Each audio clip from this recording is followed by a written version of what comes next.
Best varicose veins చికిత్సనే పొందండి. నొప్పి లేని చికిత్స కోసం సంప్రదించండి ఎబిస్ హాస్పిటల్. నమస్తే రమగారు. నమస్తే జయ.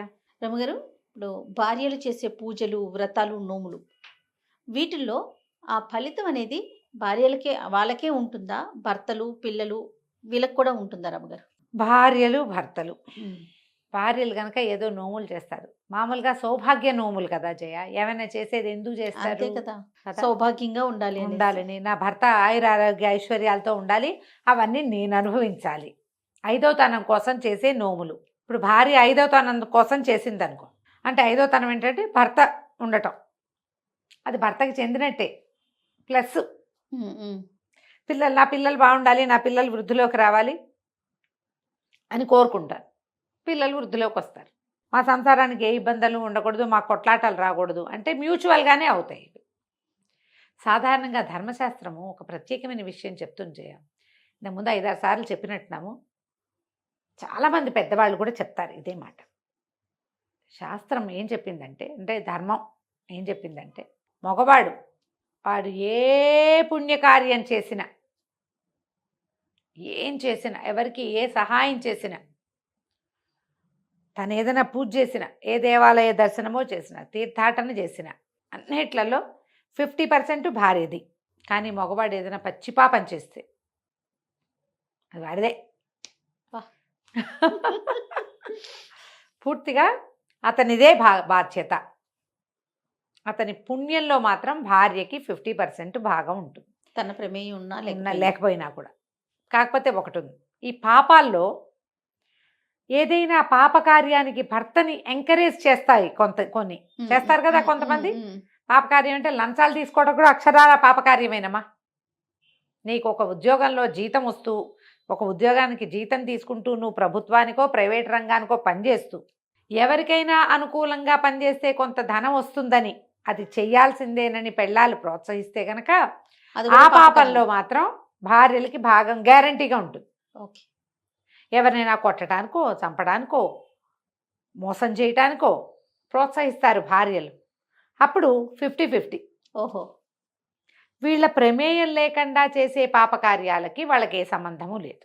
ఇది లెక్క. మనం ఒప్పుకోపో అలా ఎలా ఉంటుంది, ఇలా ఒప్పుకోండి, మాకేం సంబంధం లేదు. పుస్తకాల్లో ఇది చెప్తారు. ధర్మశాస్త్రం ఈ మాట చెప్తుంది. భార్యలు చేసే పుణ్యకార్యాలలో భార్యలు గనక ఏదైనా చేసుకుంటే దాంట్లో భర్తకి ఏ భాగము లేదు.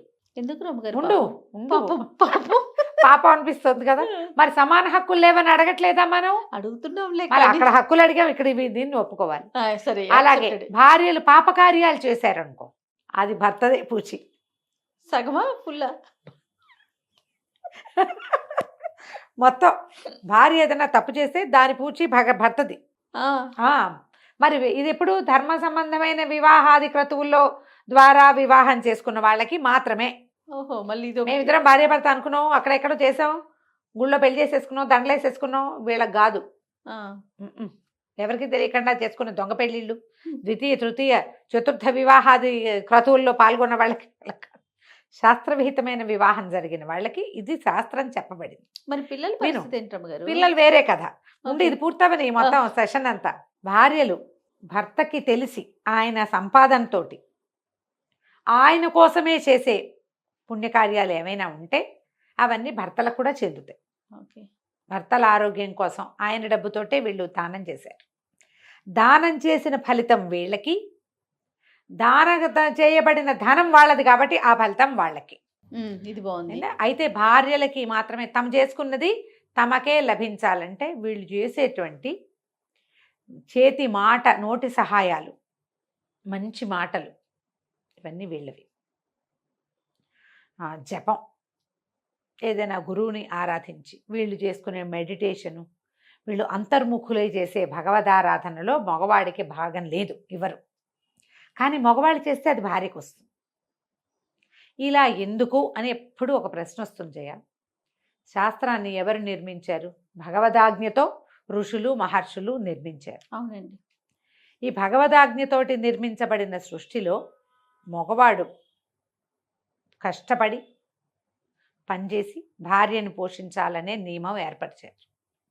వివాహ క్రతువులో ఏం చెప్తారు? ధర్మేచ అర్థేచ కామేచ మోక్షేచ నాతి చరామి నాతి చరితవ్య అని చెప్పి నా ఏమైనా అతిచరించి ప్రవర్తించకు అని చెప్పి ఈ అమ్మాయిని అబ్బాయికి అప్పచెప్తారు.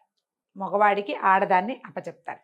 పెళ్లిలో అప్పచెప్తే పోనీ ఇలా చెప్పలేదు, గాంధర్వ విధి వివాహం అని కూడా ఉంది కదా, ఆ మగవాడిని అనుసరించి ఆడది ఉంటుంది, ఆ అమ్మాయిని బాధ్యత మగవాడు తీసుకుంటాడు అనుకుందాం. ఎప్పుడైతే సంతానం దగ్గరకు వస్తుందో ఇంచుమించు ఆడది చచ్చి బతకాలి, ఒక జీవికి ప్రాణం పోయాలి. ఆ జీవి ఎవరు? ఈ మగవాడి వారసత్వం, ఇతని వంశాన్ని ముందుకు తీసుకెళ్ళేది. ఇంత మరణాసన్న స్థితికి కూడా ఒప్పుకున్నందుకు స్త్రీ జాతికి ధర్మశాస్త్రం ఇచ్చినటువంటి అవకాశం ఇది. మరణాసన్న స్థితికి ఒప్పుకున్నారు కదా. మరి ఇప్పుడు మనం ఆపరేషన్ చేసినా అదేమి చిన్నది కాదు, పైగా ఒక చిన్న ఇంతప్పటి నుంచి మొదలుపెట్టి అది ఇంత పెరిగి 4.5 కేజీలు పెరిగి దానికోసమని వీళ్ళు తినక సహించక ఓర్చుకుని ఈ బరువు మెళ్ళో కట్టుకుని అడ్డకాళ్ళు పడిపోతాయి జయ. చాలామంది ఇట్లా కాళ్ళు పక్కకి వెళ్ళిపోతాయి, నడవలేరు, తినలేరు, కూర్చోలేరు, పడుకోలేరు. ఇదంతా చివరికి మగవాడి ఇంటి పేరు నలుసు కోసం కదా. అందుకని స్త్రీకి ఈ అవకాశం ఇచ్చింది శాస్త్రము. సమంజసమే రమ్మగారు కదా. ఎందుకు రమ్మగారు పాపం వాళ్ళు అనకూడదు, సమంజసం. ఇప్పుడు శాస్త్రం ఇట్లా చెప్పింది. క్రమంగా ఎలా అవుతుందంటే జయ, ఏదైనా సరే రోజులు గడిచే కొందికి ప్రతిదానికి అమెండ్మెంట్స్ వస్తాయి.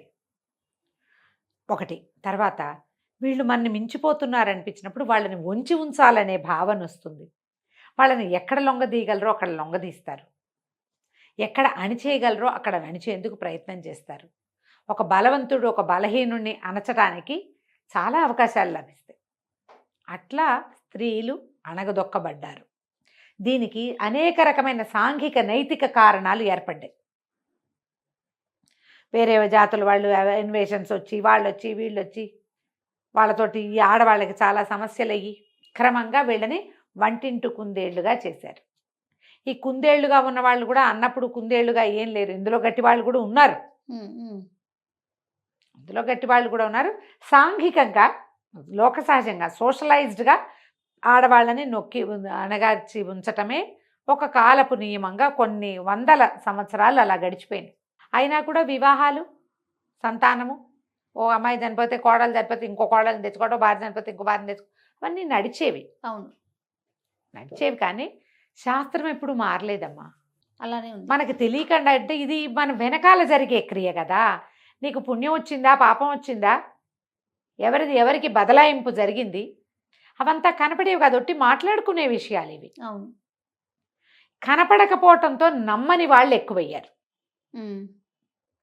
ఏదైనా మనం కనిపిస్తేనే కదా జయ నమ్ముతాము. అంతేగా రమ్మగారు, అంతేగా.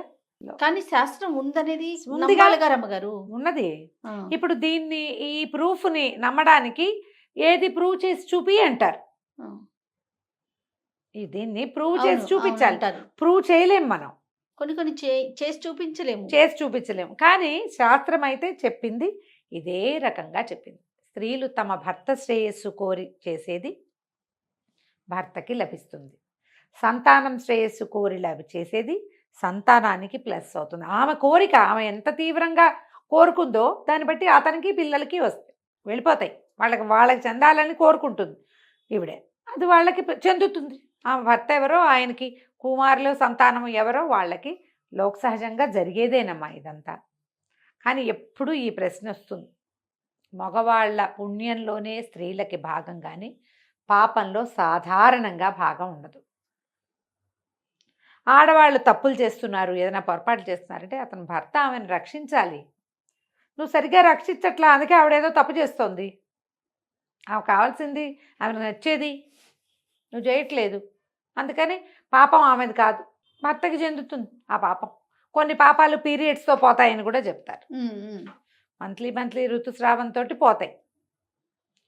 కొంచెం పెద్దవాళ్ళు అయ్యాక ఋతుస్రావాలు అవి ఆగిపోయాక పెద్దగా వీళ్ళు చేసే పొరపాట్లు ఏమీ ఉండవు.